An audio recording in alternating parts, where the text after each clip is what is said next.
Hola, hola, muy buenas noches. Arrancamos desde el conocimiento, el programa que conduce Luciana Rubinska. Soy Adrián Salonia y durante una hora vamos a compartir la información relacionada a la educación. El principal tema, el primer tema que vamos a estar conversando esta noche tiene que ver con el avance de la pandemia en la Argentina. En la Argentina y en la región están aumentando los casos de COVID-19 en nuestro país. También vamos a estar hablando de el rol de las universidades en tiempos de pandemia. Vamos a conversar con el rector de la Universidad de José C. Paz. Bueno, y también saludamos a Jimmy, que nos acompaña todos los sábados. Jimmy, ¿cómo estás? ¿Qué tal, Adrián? ¿Cómo te va? Buenas noches. Bueno, adelantanos el tema de esta noche.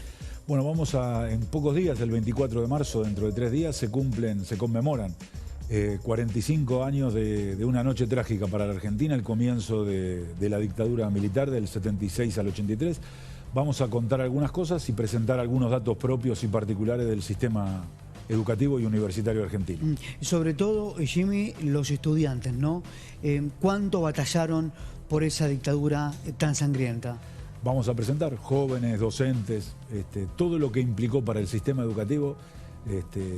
Vamos a dar datos, por ejemplo, la mayor cantidad de desaparecidos son obreros, pero hay una gran cantidad de personal vinculado al sistema educativo, entre estudiantes y docentes, en términos de desaparición, pero también todo lo que tuvo que ver con cercenamiento de contenidos, sí, de datos, expulsiones, detenciones. La verdad que un panorama trágico para la educación argentina. Bueno, interesante todo lo que nos traes. Vamos a saludar a Rodrigo Quiroga, él es bioinformático. Rodrigo, ¿cómo te va? Soy Adrián Salonia. Hola Adrián, ¿cómo estás? Un gusto nuevamente hablar con vos. Bien, el gusto es nuestro. Yo recién lo decía al comienzo del programa, hay preocupación en la Argentina, se avecina la segunda ola, están creciendo los casos. ¿Qué panorama nos puedes plantear? Bueno, la verdad, en Argentina únicamente la ciudad de Buenos Aires y algunas provincias como Corrientes tienen un crecimiento grande de casos, o más o menos importantes casos en la última semana. Y algunas provincias con algún pequeño crecimiento de casos, pero la mayoría está más o menos estable o descendiendo. Pero en realidad lo que nos preocupa es mirar los países vecinos, ¿no? Y lo que está ocurriendo allí. Tanto en Chile como en Brasil, como en Paraguay, las terapias están absolutamente colapsadas, ¿no? Y esto muestra la gravedad de esta segunda ola, que ya es tan importante en los países vecinos. Incluso en Uruguay también los casos están en niveles récord, aunque aún no se ve complicado su sistema de salud, ¿no? Hola Rodrigo, buenas noches. ¿Es inevitable la segunda ola? ¿Va a venir? ¿Cómo estás, Jaime? Buenas noches. Buenas noches. No, yo creo que no es inevitable.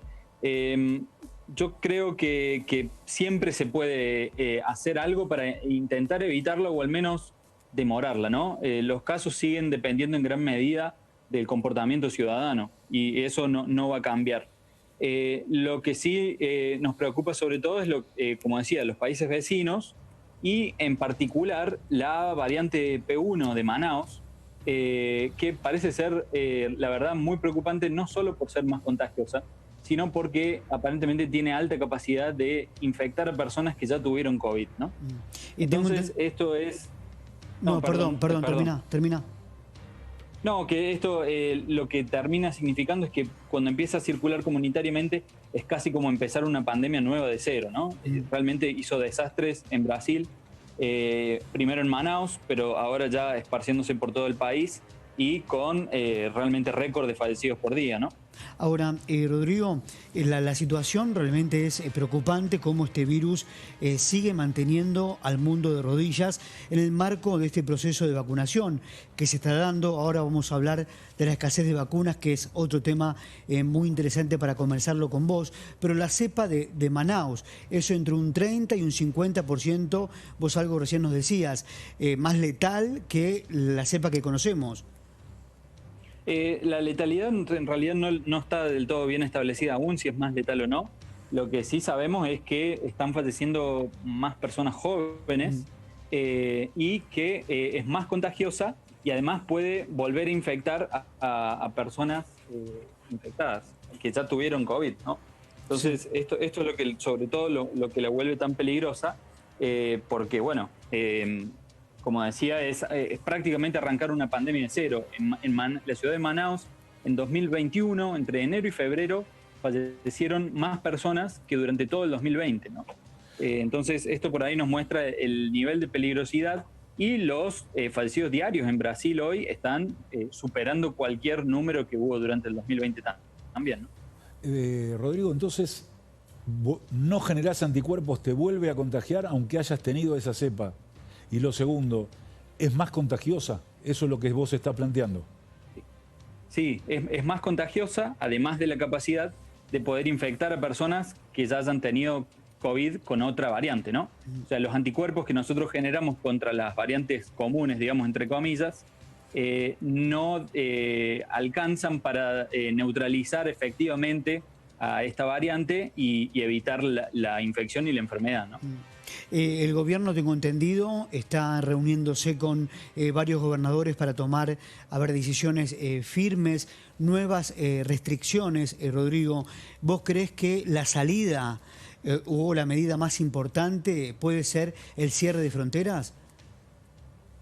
Bueno, sí, yo creo que es fundamental. Creo que tenemos que hacer todo lo posible por intentar evitar o al menos demorar la circulación comunitaria de esta variante. Y en ese sentido, sabemos que es muy importante el control de fronteras y la cuarentena de las personas que regresen de estar vacacionando en Brasil, ¿no? Ya se han detectado varias personas que regresaron de Brasil y que estaban infectados con esta variante. Por suerte, todas estas personas, digamos, se las detectó a tiempo y en teoría no hubo contagios más allá de eso. Todavía no se ha detectado contagio comunitario con esta variante. Y lo importante de aclarar acá es que cada persona infectada que vuelve de Brasil y que no respeta la cuarentena es una chispa sobre leña seca, ¿no? Entonces, cuando uno tira suficientes chispas, el fuego va a prender, ¿no?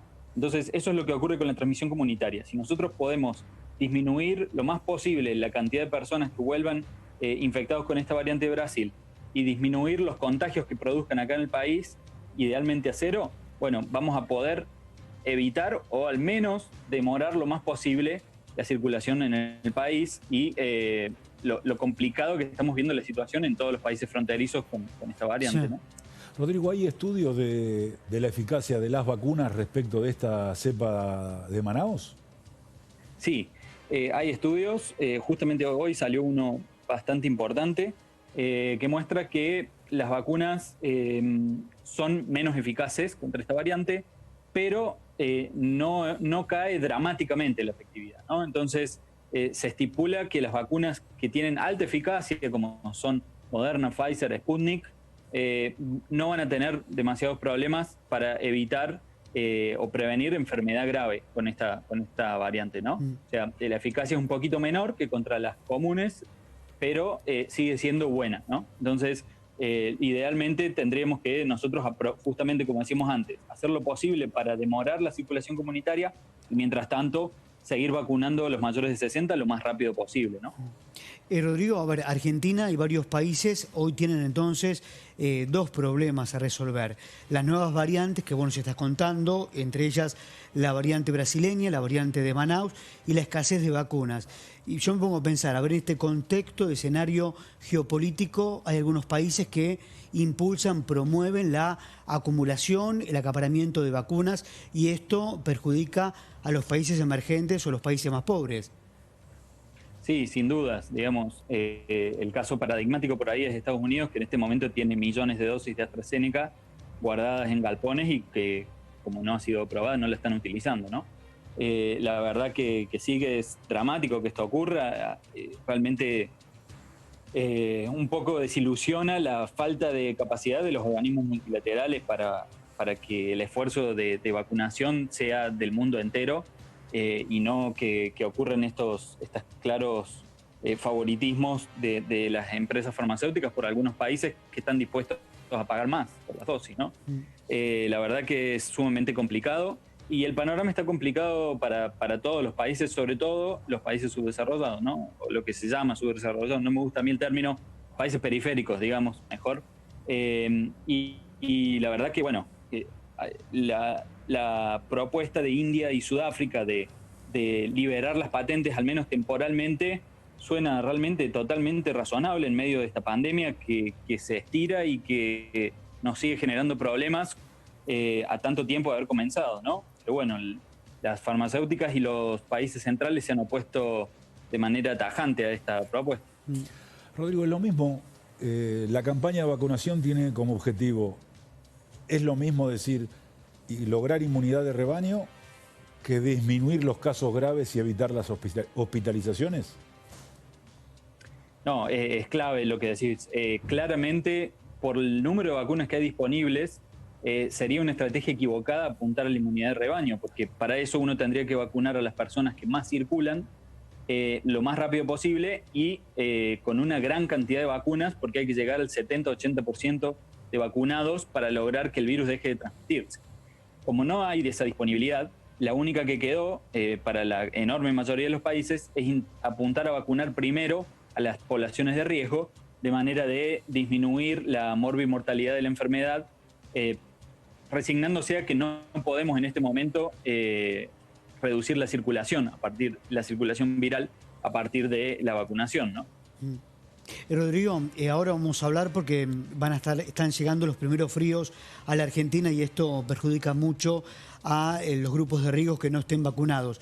Ya hablamos de eso, pero quiero tocar el tema de los jefes de Estado, de los presidentes del mundo, cómo han administrado la pandemia. Y acá vamos a hacer una diferenciación, creo que vale la pena, cómo administró la Argentina el coronavirus y cómo lo ha administrado, bueno, a ver, Bolsonaro, Boris Johnson, Donald Trump, cuánta diferencia, ¿no? Sí, absolutamente. Lo que pasa es que mucha gente también piensa, bueno, en Brasil no se tomó ninguna medida. Bueno, a nivel federal la verdad que no, pero también es cierto que como hubo falta de acción a nivel federal, lo que sucedió es que los gobernadores y los intendentes fueron los que terminaron tomando medidas, y en muchos casos muy fuerte, ¿no? Lo que pasa es que al faltar una coordinación federal, la situación se terminó descontrolando. Se descontroló en 2020, se descontroló ahora de nuevo en 2021, y se terminan tomando medidas de manera tardía cuando la situación ya explota y cuando las terapias intensivas ya están saturadas y ya está falleciendo gente porque no puede acceder a respiradores, ¿no? Entonces, lo que nosotros siempre hemos propulsado desde hace ya casi un año es la toma temprana de medidas.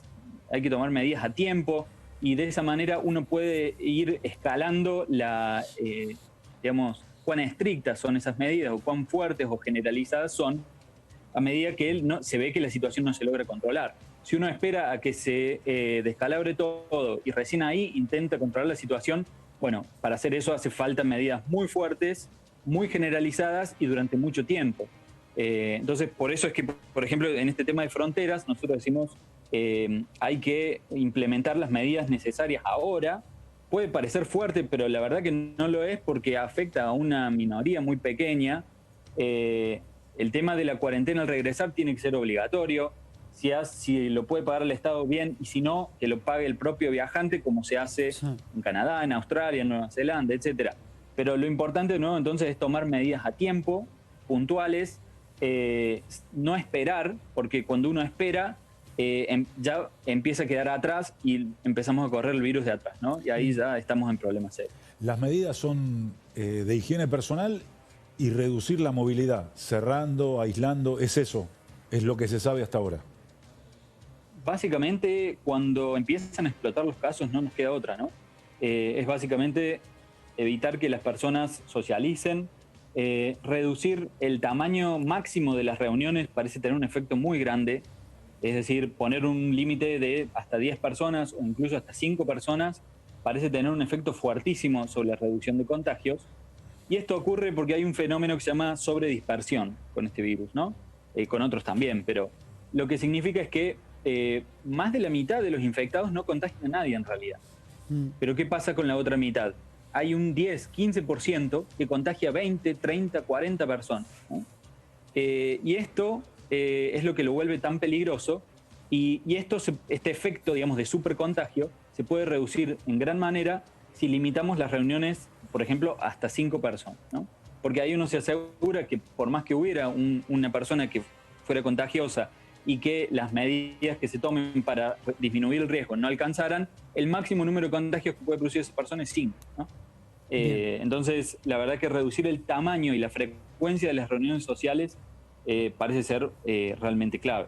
Y también otro de los elementos que tenemos que tener muy presentes. A ver, la vacuna no evita que el virus siga circulando.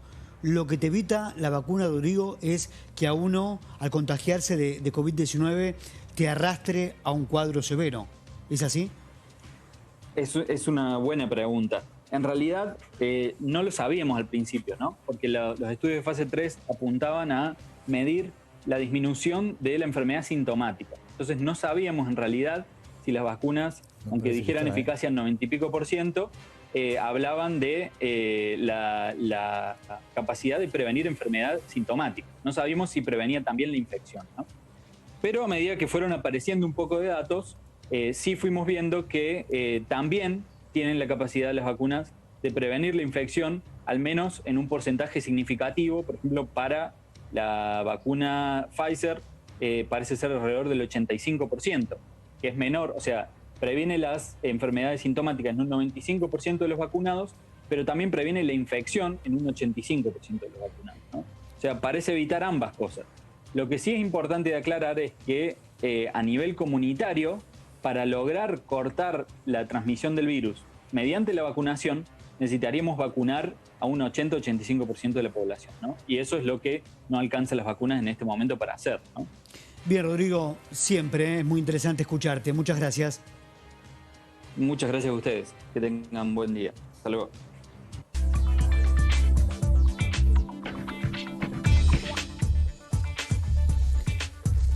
Bueno, vamos a hablar ahora de la Diplomatura de Género y Sociedad de la Universidad de Lomas. Compartimos la nota.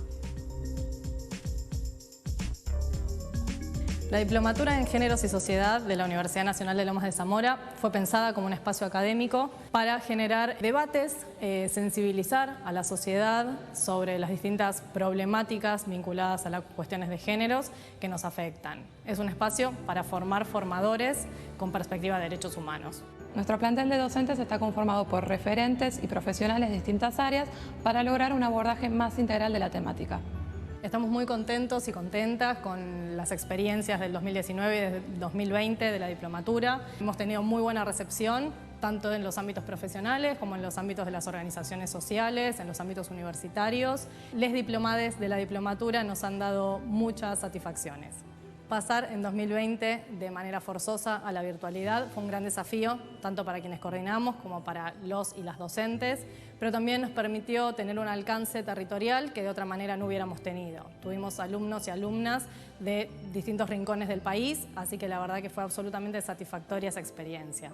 Este año vamos a tener una tercera cohorte de manera virtual. La inscripción es a través de la página de la Universidad Nacional de Lomas de Zamora. Bueno, ahora vamos a hablar de la Universidad del Nordeste, que llevó adelante un acto por el Día Internacional de la Mujer.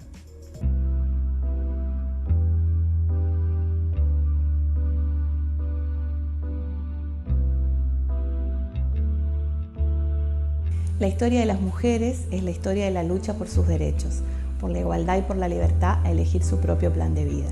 Desde la universidad pública asumimos el compromiso en transformar la realidad para hacer que estos valores formen parte de la vida cotidiana de las mujeres.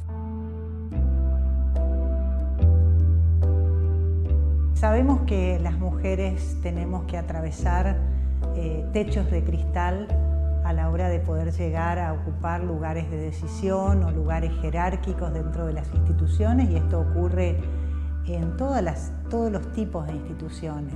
Todas las mujeres que estudian, que trabajan, que gestionan, que enseñan en nuestra universidad. Estudiar, formarse, porque eso es parte de la vida profesional, y después la constancia y el esfuerzo. Para mí la universidad es sinónimo de oportunidad, en el sentido de que desde sus distintas funciones, la docencia, la investigación y la extensión, posibilitan el desarrollo de las personas y de la sociedad en su conjunto. Avanzar en estos campos de la gestión tiene que ver también con formar parte de un proyecto colectivo, de una transformación dentro de la universidad que en otros momentos hubiera sido muy difícil, porque esta cuestión de la que se habla del techo de cristal, ¿no? Existe. Derribar estereotipos de género que están ligados a determinados lugares, a determinadas tareas, a determinadas funciones. Romper ciertas barreras que también son psicológicas, son sociales y son culturales. Hay toda una serie de acciones, de medidas que han cambiado mucho las cosas de manera favorable. Ayudan a una equiparación, no es que dan ventajas, sino solamente a tratar de dar una equiparación para el desarrollo. También es importante reconocer que esta generación de oportunidades está ligada fuertemente a las actividades de gestión, o sea, gestionar es hacer que las cosas sucedan.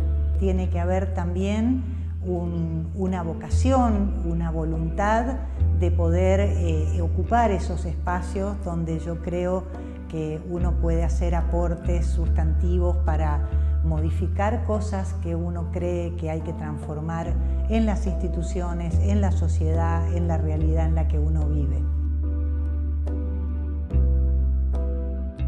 Quienes tenemos la responsabilidad de tomar decisiones en los ámbitos públicos y privados, tenemos la obligación de abrir puertas para que cada vez seamos más las mujeres las que construyamos una sociedad más justa, igualitaria, libre y democrática.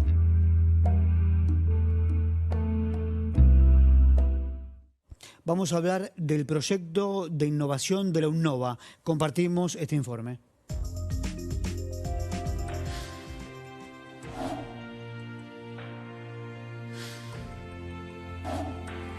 Desde el Instituto de Investigación y Transferencia en Tecnologías de la UNNOVA, proyectamos soluciones a necesidades concretas de la comunidad y la industria.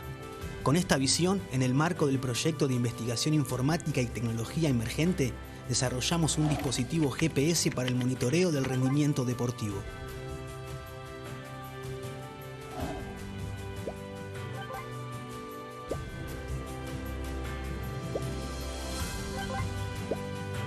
El objetivo de este trabajo es brindar el acceso a deportistas amateurs y profesionales a una alta tecnología que actualmente solo logran adquirir las grandes instituciones deportivas. Para probar el prototipo, el año pasado convocamos al equipo de fútbol femenino de la universidad. Con la colaboración de las guerreras comprobamos el buen funcionamiento de nuestro GPS deportivo. Gracias a los datos obtenidos, estamos perfeccionando el prototipo. Nuestro fin es concretar la transferencia exitosa de esta alta tecnología a la industria y conseguir que este GPS deportivo pueda llegar a más deportistas.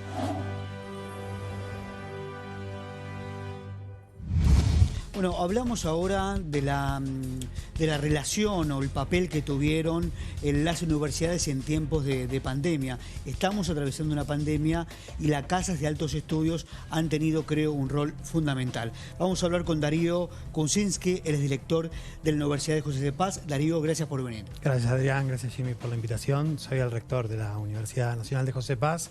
Bueno, sí, es cierto, hace ahora en estos días un año que irrumpió la pandemia en todo el mundo. La verdad que la Universidad Nacional de José de Paz la enfrentó, creemos, con mucha altura, a pesar de ser una universidad muy nueva, que se normalizó en el 2015, pudo enseguida adaptar su oferta, como decimos, no en una educación a distancia, sino en una educación de emergencia, que tratando de adaptar la oferta que tradicionalmente es presencial a estas nuevas condiciones que impuso la pandemia. En ese marco atendimos las necesidades de los estudiantes y pudimos generar prácticamente toda la propuesta académica en el formato a distancia. En ese sentido, 20.000 estudiantes, 21.000 para ser más preciso, estudiaron durante todo el año, durante el primer cuatrimestre del año pasado.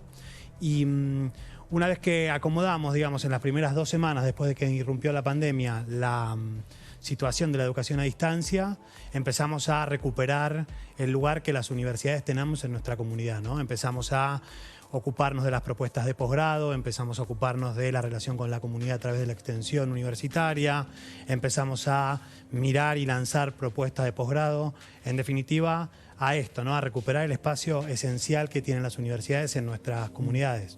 ¿Lo logramos recuperar, Darío? Buenas noches. Buenas noches, ¿cómo estás, Jimmy? Sí, yo calculo que lo logramos sostener, que no lo perdimos, que a pesar de haber tenido esta dificultad, rápidamente la mayoría del sistema universitario ha podido ponerse de nuevo en funciones, y creo que es un lugar en el que las universidades nos tenemos que sostener permanentemente, ¿no? Porque a través de las universidades, nuestras comunidades, sobre todo en el conurbano bonaerense, tienen puestas muchas expectativas y tienen puesto, en definitiva, el desarrollo de su proyecto individual y colectivo, ¿no? Social. Es una contención para muchos estudiantes, ¿no? A ver, cuando se creó en el gobierno de Cristina Kirchner las universidades en el conurbano bonaerense, se pensó en la inclusión y también en contener a esos sectores, ¿no? Quizás los más vulnerables. Sí, yo creo que es eso y es un poco más, Adrián. Me parece que las universidades somos una condición, somos un elemento que genera condiciones para que muchísimas personas, muchísimas jóvenes puedan estudiar, puedan investigar, puedan hacer vinculación tecnológica, puedan relacionarse con sus comunidades de una manera distinta. Tal vez, por ejemplo, en el caso de José C. Paz, la universidad es una universidad muy joven y en la comunidad, como dice el intendente Mario Iggi de José C. Paz, había mucha expectativa en la creación de la universidad. Fue un proceso que, como vos bien decís, se generó en un contexto político a nivel nacional que habilitó la creación de todas estas universidades, pero también de un contexto político local donde un intendente miró y pensó en la educación como la herramienta para salir de toda esta situación compleja que hay en el distrito. Pensaba, ¿no? Como rector lo habrás visto. A ver, los padres y abuelos de esos estudiantes que van a la Universidad de José C. Paz seguramente no tienen estudios universitarios, ¿no? Sí, exactamente. Es muy lindo lo que pasa con los padres y con los abuelos. Más del 90% de nuestras y nuestros estudiantes son primera generación de estudiantes universitarios en su familia. Así que verlos en las entregas de diplomas, verlos en los distintos encuentros que se generan a partir de la universidad, verlos en los cursos de adultos mayores que hacemos a través de la extensión universitaria, donde también el año pasado y este año en la Universidad de José Paz, pero en muchas universidades también hay muchos dispositivos, muchas propuestas para los adultos mayores, también nos relacionan con ellos y ellos, a partir de ellos también muchas veces llegamos a nuestros futuros estudiantes, a nuestras futuras estudiantes, porque son los abuelos, las abuelas, la que les cuentan a los chicos en sus casas que están vinculándose con la universidad y los invitan también a participar. Darío, ¿cuál es el valor? Porque ahí resulta raro, ¿no? Extensión y dar clase está claro. Vos hiciste hincapié en la investigación y en los chicos, nuestros chicos, en proyectos de investigación, que es producir conocimiento, ¿no? ¿Qué pasa con eso en una universidad del conurbano? Pasa algo muy importante. Mira, la Universidad Nacional de José C. Paz no recibió financiamiento para ciencia y tecnología hasta el 2018. Recién en el 2019, en realidad, con el proyecto de ley del 2018, para el 2019... la universidad pudo tener financiamiento para ciencia y tecnología, una de las funciones sustanciales de la universidad, tal vez la que la distingue del resto de la educación superior no universitaria.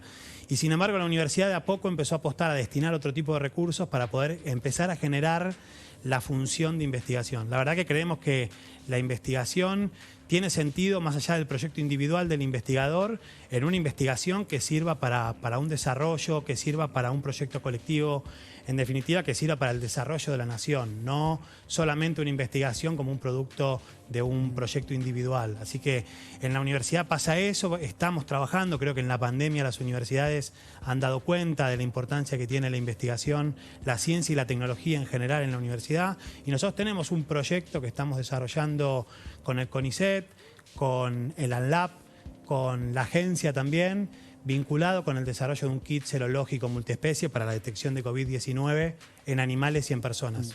Darío, me interesa preguntarte qué pasó en este caso con la Universidad de José C. Paz en tiempos de Mauricio Macri. Hubo retracción económica, muchos de los estudiantes debieron dejar de estudiar y salir a trabajar porque la plata no alcanzaba. ¿Qué pasó relacionado a este punto? Pasaron varias cosas. En general tuvimos algunos inconvenientes para poder acompañar el crecimiento que la universidad iba experimentando a partir de un incremento exponencial de sus inscriptos e inscriptas y el correlato que eso tenía con el financiamiento universitario. Como te explicaba recién, el financiamiento de la función de ciencia y tecnología no estuvo presente en el presupuesto de la universidad, y en ese sentido también hubo otros impactos en relación con la cuestión presupuestaria. Nosotros tenemos prácticamente la misma estructura de trabajadores y trabajadoras no docentes, a quien quiero agradecerles, igual que a los docentes y a las docentes de la universidad, que han trabajado con un nivel de compromiso y amor por esa comunidad que realmente es digno de destacar. Son las mismas personas que teníamos al inicio de la gestión, y hoy la universidad, a pesar de haber tenido la posibilidad en los últimos 2 años, año y medio, de poder incrementar en alguna medida su planta de trabajadores y trabajadoras, lo cierto es que hoy en día tenemos 4 o 5 veces más cantidad de estudiantes.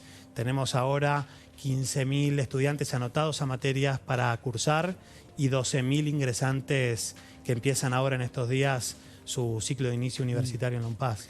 A ver, reflejad ese mismo análisis, lo que te preguntaba Adrián, en términos de infraestructura. Bueno, en términos de infraestructura, complejísimo. Sinceramente, la universidad tuvo que... Bueno, la universidad también tiene una historia particular que en un minuto se las cuento. El intendente de José Paz empezó a construir los edificios de la universidad en el año 2000. La ley de la universidad salió en el año 2009, la ley de creación. Es decir, que 9 años antes de tener la ley, el intendente, en pleno contexto de crisis, se puso a crear la infraestructura de la universidad. Sin embargo, cuando la universidad empezó a expandirse en sus funciones, lo que tuvimos que hacer es salir a alquilar, ver restringida la posibilidad de la oferta que dábamos, porque verdaderamente no podíamos contener el crecimiento, no hay un acompañamiento del crecimiento de la matrícula con una infraestructura que vaya como correlato, ¿no? Distinto un escenario al que estamos viviendo actualmente, ¿no? El año pasado presenciábamos el lanzamiento del programa de financiación a la infraestructura universitaria, del cual la universidad es parte, tiene un par de proyectos que la universidad está desarrollando en conjunto con la Secretaría de Políticas Universitarias, el Ministerio de Educación y por supuesto, Presidente de la Nación, donde estamos trabajando para ampliar en obras que tienen una 3.200 metros cuadrados y otra algo más de 2.000 para poder contener, bueno, justamente esto, las necesidades de la universidad, y también con la particularidad que también quería contarles del edificio de la facultad, como lo llamamos en José C. Paz, de la Facultad de Medicina, que en realidad es un edificio para contener la oferta de las carreras de ciencias de la salud que tenemos en la universidad, entre las cuales tenemos ahora el proyecto de la creación de una carrera de medicina en José C. Paz. Qué importante. Recuerdo que la Universidad de Quilmes, en el momento de la pandemia, justo hace un año, cuando se cerró prácticamente toda la Argentina, en la Universidad de Quilmes, muchos de los docentes y estudiantes, bueno, hacían comida y la repartían en los barrios quizás más vulnerables de Quilmes. También allí se producían elementos para combatir la pandemia como tests serológicos, albergaban también a quienes tenían COVID-19. En este caso, José C. Paz adquirió algún tipo de estas estrategias que estoy mencionando. Bueno, en José C. Paz volvió a pasar algo que para mí es digno de destacar, que es que en plena pandemia y en el marco de este proyecto que te contaba de investigación para la generación de este kit serológico multiespecie, la universidad no había podido completar la infraestructura de sus laboratorios. Y en plena pandemia, algunos trabajadores no docentes de la universidad pusieron el cuerpo, pusieron su tiempo y se arriesgaron de alguna manera, porque había protocolos y por supuesto se tomaron todas las medidas de seguridad para poder terminar en un mes un laboratorio que no habíamos podido terminar de hacer, para que hoy ese proyecto ya pueda estar casi en su fase final. También la universidad, como decíamos antes, mantuvo ese rol que tiene de contención social, becas universitarias, materiales de estudio, contención telefónica por internet, por redes, a través de las distintas plataformas y el campus virtual. Generamos dispositivos de acompañamiento a muchos estudiantes que verdaderamente la pasaron muy mal. Darío, también uno de los proyectos del MinCit, uno de los 100 proyectos de investigación científica vinculados al COVID, está alojado en la Universidad de José C. Paz, ¿verdad? Sí, está alojado en la universidad y, como les contaba recién, está ya en su fase final de desarrollo. Estamos ahí trabajando junto con CONICET, MinCit, Agencia y ANLAB para poder, bueno, terminarlo y que pueda cumplir como están cumpliendo todos los desarrollos de todas las universidades con tener más herramientas para que el país pueda enfrentar esta pandemia, ¿no? A nivel nacional, ¿cómo observás la gestión del presidente, pero de su ministro Nicolás Trota en materia de educación? Yo creo que estamos en un momento donde la educación vuelve a expandirse, ¿no? Donde la educación vuelve a considerarse, esto que decíamos al principio, vuelve a considerarse un factor fundamental para el desarrollo de un país. En particular, en la educación superior estamos viendo un sinnúmero de iniciativas desde la Secretaría de Políticas Universitarias que nosotros valoramos como muy positivas, sobre todo para universidades tan nuevas, ¿no? Nosotros hace 6 años que normalizamos la universidad institucionalmente y poder construir un proyecto que sea sólido en estos momentos la UBA cumplió 200 años hace muy poco, nosotros cumplimos 6 desde la normalización y 11 desde la creación. Es muy poco, entonces es fundamental que el Estado esté presente en este momento, porque todo lo que hagamos ahora después se va a proyectar hacia adelante hasta no sabemos dónde hoy, ¿no? Darío, gracias por venir. No, gracias a ustedes. Mucha suerte y muchas gracias. Gracias.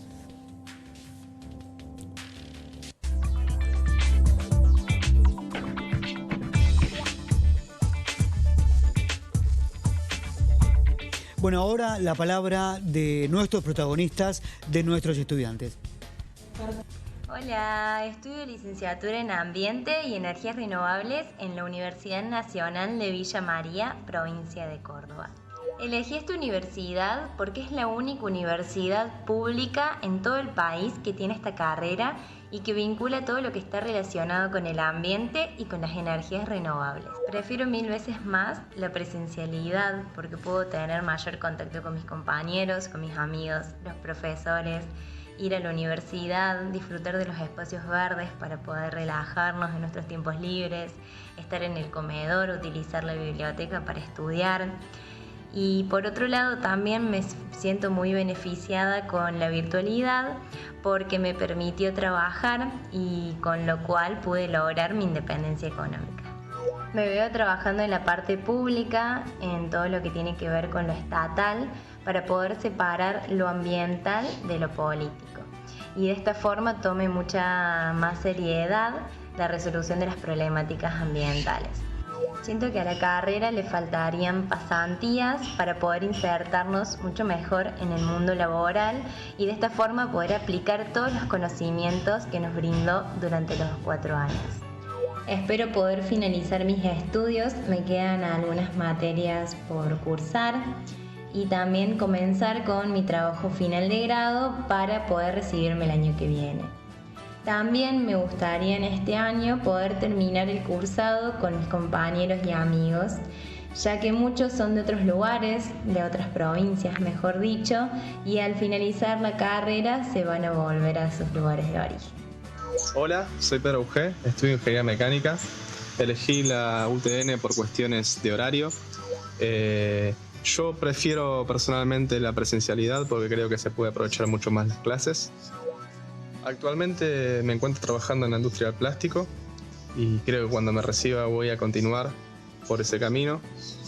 Si pudiera elegir qué cosa sumar a la carrera, creo que le sumaría el uso del software de diseño y de cálculo, que creo que es muy importante. Y espero que este 2021 volvamos a la normalidad en algún momento y que mejore la situación en cuanto al COVID.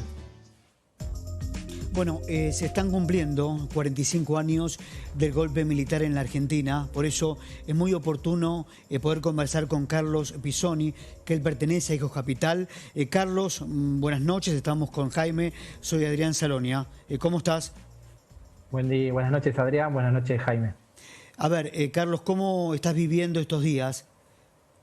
Y muy movilizado, son 45 años, es una fecha, las fechas redondas siempre se tornan más significativas y creemos que bueno, nada, nos encuentra lamentablemente con esta pandemia sin poder marchar, pero con memoria porque la memoria sigue siendo una de las banderas del pueblo argentino, de esta sociedad, hoy también del gobierno nacional. Es muy importante para nosotros todo ese reconocimiento que hay y que ha habido en torno a los pañuelos blancos, ¿no? Algo histórico que tenemos los argentinos, que son este símbolo de lucha, nuestras madres y abuelas, y sin duda estos 45 años nos encuentra con muchas victorias que pensábamos que eran imposibles, que las hemos conseguido y también con muchas falencias, ¿no? Con muchas falencias en esta democracia que no termina de ser plena y que sin duda es uno de los grandes reclamos que vamos a tener este 24 de marzo, de poder seguir construyendo una democracia plena y poder seguir apostando a que no haya más intentos desestabilizadores ni golpes de Estado, no solamente en la Argentina, sino también en la región. Hola Carlos, buenas noches, ¿cómo te va? Quizá es una de las únicas, los pañuelos blancos, ¿no? Madre y abuela, familiares, quizá es una de las únicas continuidades que tuvo la democracia, esta joven democracia en la Argentina, ¿no? Sí, la verdad que sí, y es algo para destacar, porque vos fíjate que la organización fundamentalmente, ¿no? que han tenido madres, abuelas, familiares durante estos años, porque 45 años hace que se organizaron, 44 en realidad, pero siguieron organizadas aún en los peores momentos, ¿no? En dictadura, cuando secuestraron a sus fundadoras como Susana Villaflor, en democracia, cuando le golpeaban las puertas de la Casa de Gobierno y no eran escuchadas, cuando les tiraron los caballos en el 2001, la impunidad que daba la vuelta de la esquina cuando te encontrabas a los genocidas caminando en la calle, ¿no? Y siguieron adelante, y creo que es el mejor ejemplo quizás que tenemos hoy para transmitir nosotros que provenimos de los organismos de derechos humanos es ese, ¿no? La organización que, como decía un filósofo contemporáneo, vence al tiempo. Carlos, y también mencionar lo que pasó recientemente en la Argentina, cuando Macri dijo, conmigo se van a acabar los curros en derechos humanos. También estos sectores fueron estigmatizados y demonizados por el macrismo, ¿no? Sí, totalmente, y creo que en este programa que fundamentalmente tiene entre uno de sus pilares a la educación y el derecho a la educación, creo que es fundamental a todos los docentes, a todos los maestros, maestras, a todos los alumnos y alumnas que están escuchando, la importancia de poder formarnos, de poder comprender lo que pasó en el pasado reciente, de poder debatirlo, para que no suceda esto, ¿no? Para que no haya negacionismo. La mejor forma de combatir el negacionismo, ya sea desde un presidente hasta de un sector de un partido político que tira bolsas mortuorias en la Plaza de Mayo, creo que es justamente la educación, poder discutir en las aulas, poder debatir, la educación primaria, la educación secundaria también, pero la universitaria sin duda que también es un pilar, y creo que eso ha avanzado mucho en todos estos años. Tenemos que reconocer que hemos avanzado mucho en políticas de derechos humanos, sobre todo desde que asumió Néstor Kirchner en el gobierno, y sin duda esta democracia hoy nos encuentra más fortalecidos, pero como les decía anteriormente, con muchas falencias porque sabemos que sigue habiendo violencia institucional. Hemos marchado por Santiago Maldonado, hemos marchado por Facundo Astudillo Castro, es decir, todavía no se termina esta lucha por la democracia plena, y todavía obviamente nos faltan un montón de derechos a todos los argentinos y argentinas que después del plan económico del gobierno de Mauricio Macri tenemos un largo camino por recorrer. Hay una función educativa que han tenido las madres y las abuelas, que vos la decías, ¿no? La transmisión, ¿no? Lo que hace un maestro es transmitir, lo que hace un profesor es transmitir. Las madres y las abuelas con su lucha nos han transmitido un montón de cosas, ¿no? Han tenido en términos educativos una función esencial, ¿no? Fíjate, Jimmy, que no es menor que Estela haya sido directora de escuela primaria y que Tati Almeida haya sido maestra también primaria. De alguna manera eso da cuenta de que son unas maestras en todos los sentidos de la vida, y esa transmisión que han tenido fundamental también ha traspasado los muros, porque las madres no son solamente un símbolo en Argentina, sino en todo el mundo, símbolo de organización, de cómo organizarse y de cómo de alguna manera poder llevar esos conflictos, esa agenda que tiene que ver con la falta de un ser querido a la agenda pública, ¿no? De alguna manera nos han enseñado eso, ¿no? De cómo traspasar esas barreras cuando, por ejemplo, la política de memoria, verdad, justicia no era una política que estaba en la agenda de la Argentina, y transformarla, ¿no? Creo que ese es el mejor ejemplo de que muchas de las batallas que uno piensa que son imposibles, de que uno piensa que nunca las va a poder dar, a poder llevar adelante, se pueden conseguir. Hoy festejamos los más de 1000 genocidas condenados, festejamos los más de 120 nietos recuperados, festejamos los más de 30 espacios para la memoria que antes eran centros clandestinos de detención y que hoy están abiertos al pueblo argentino. Ellas, sin duda, fueron partícipes de esta victoria. Y Carlos, recién lo mencionaste a Néstor Kirchner, ¿no? A ver, con él se restituyó la discusión política entre los jóvenes, en las universidades, en los colegios, en los centros de estudiantes, en grupos de amigos. ¿Crees que fue así, no? Sí, totalmente, y a nosotros, fundamentalmente, que nos formamos en los años 90 y que veíamos que la política era algo asociado a lo macabro, a lo mafioso.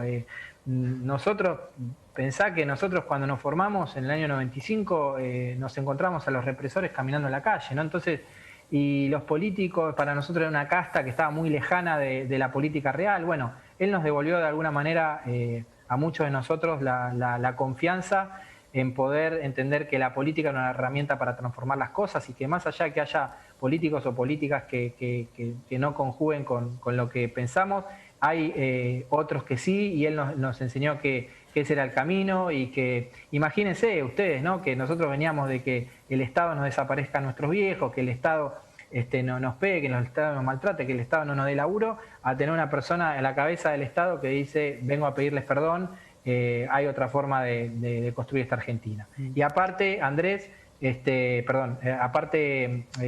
quería decir que para nosotros, Adrián, para nosotros Néstor fue como un padre que no tuvimos, en mi caso desaparecieron a mis dos viejos, y Néstor para muchos de nosotros es esa figura paterna que no tuvimos y así lo sentimos cuando lo perdimos también. Charly, ¿qué te imaginas en la 50 conmemoración de la dictadura, en el centenario de la conmemoración de la dictadura?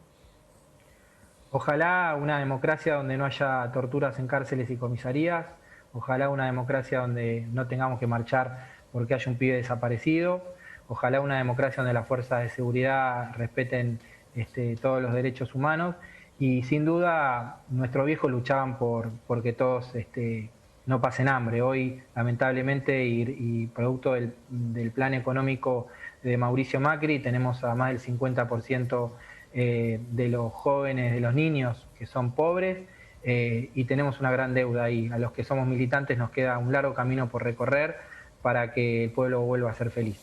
Y si hablamos de la dirigencia política, no puedo dejar de preguntarte, dirigentes políticos que hace muchos años que están y que ahora vuelven a emerger, como el caso de Patricia Bullrich, donde sabemos su gestión, ¿no?, cómo ha reprimido múltiples manifestaciones, el caso Maldonado, Hijos Capital. ¿Qué mirada tiene sobre esta dirigente política?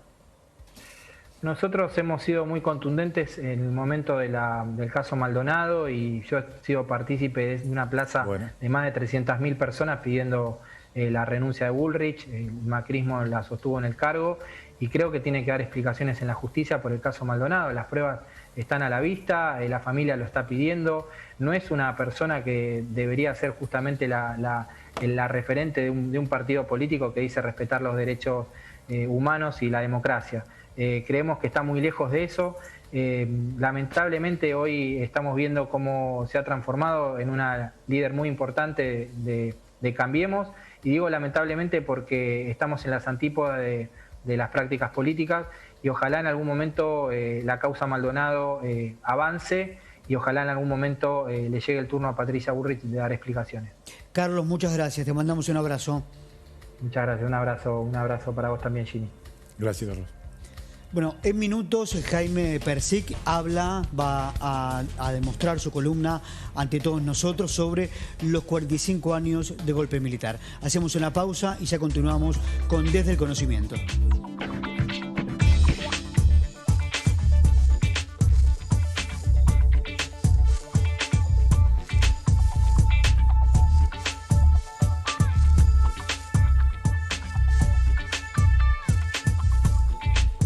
Continuamos en Desde el Conocimiento. Jaime, hablamos del golpe militar, se están cumpliendo 45 años. En 4 días se conmemoran 45 años de la noche del comienzo, de una noche trágica, la más dramática de la Argentina, el golpe de Videla, Macera, Agosti, pero acompañado por civiles también, ¿no? Un gobierno el gobierno empezó con 5.000 millones de dólares de deuda con el fondo, terminó con 45.000. Impresionante. Empezó con una desigualdad de 7 veces entre el decil más pobre y el decil más rico, terminó con una desigualdad de 35 veces.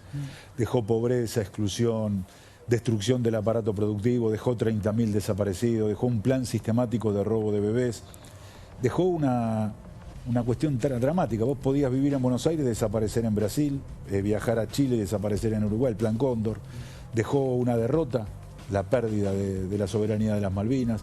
Un plan dramático, de los cuales muchas situaciones todavía la democracia no pudo resolver. Jaime, la franja de los 16 a los 30 años se dan la mayor parte de desaparecidos. Entonces yo traje algunas placas para mostrar algunos datos que nos ayuden a comprender el drama que vivimos en el sistema educativo y en la universidad, porque, como vos decís, el 70% de los desaparecidos eran jóvenes. Tenía entre 16 y 30 años, jóvenes que querían cambiar el mundo, que querían cambiar la Argentina. Eran jóvenes de todos los sectores sociales, ahora lo vamos a ver, pero eran 7 de cada 10 eran jóvenes. Si sumamos menores de 40, que sos joven, ¿sí? El 90% tenía menos de 40. Terrible. Sí. ¿Vamos a la siguiente? Bien, ahora vamos a la segunda placa, ahí la tenemos. Fíjate esto. Primero, no todos eran de clase media. Ahí, discúlpame, vamos a ver de la distribución de los desaparecidos por profesión u ocupación. Exactamente. Es importante remarcarlo, Jaime. Exactamente. El 30% de los desaparecidos eran obreros, eran trabajadores. Era una clase social que venía a cambiar el mundo. Pero el segundo dato muy importante, el 21% y el 6%, o sea, el 26%, tenía que ver con el sistema educativo. La comunidad educativa. Eran estudiantes o profesores y profesoras de todos los niveles. Acá hubo desaparecidos estudiantes secundarios, estudiantes universitarios, profesores de escuela, maestras, investigadores, profesores universitarios. Irrumpían en las universidades, ¿no? Irrumpían, se te metían, te esperaban en la puerta, te marcaban, te buscaban en tu casa. Era una noche trágica, ¿no? En la tercera vas a ver otro dato que también fuertísimo. Es el primer periodo de gobierno que termina con menos estudiantes universitarios que el que empezó. Fíjate, la curva siempre es ascendente, a mayor inclusión, cada vez más estudiantes universitarios, salvo en la dictadura. En el año 75 la Argentina tenía 430.000 estudiantes universitarios. En 1980 tenía 313.000. Había 100.000 estudiantes echados, perseguidos por razones políticas, pero también el drama social que se había vivido, el miedo hacía que estudiantes se fueran. Fíjate con la recuperación democrática cómo hay una explosión, ¿no?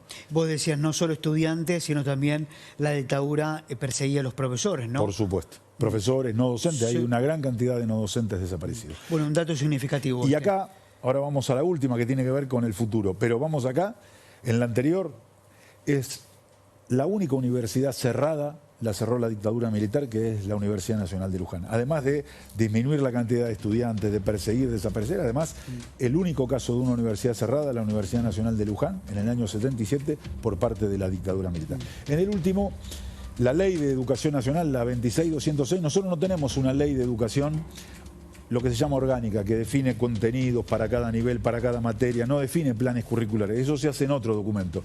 Pero la ley define 3 cosas que no pueden faltar en la educación argentina, en ningún nivel. Uno son los derechos del niño. Lo segundo es la causa de Malvinas. No se puede olvidar, hay soberanía, hay derechos argentinos, derechos históricos, derecho a la soberanía sobre las Malvinas. Y el tercer punto es ejercicio y construcción de la memoria colectiva. El sistema educativo, la universidad, el sistema educativo completo, el respeto a la plena vigencia del Estado de Derecho, a la vigencia de los derechos humanos, ejercicios de memoria colectiva, para entender qué pasó. Eso no vino porque sí, eso vino porque hubo sectores sociales y económicos que apoyaron eso. Jaime, gracias por toda esta información. No hay por qué. Muchas gracias, buenas noches. Bueno, punto final para Desde el Conocimiento. Nosotros nos volvemos a encontrar el próximo sábado. Muchas gracias por habernos acompañado.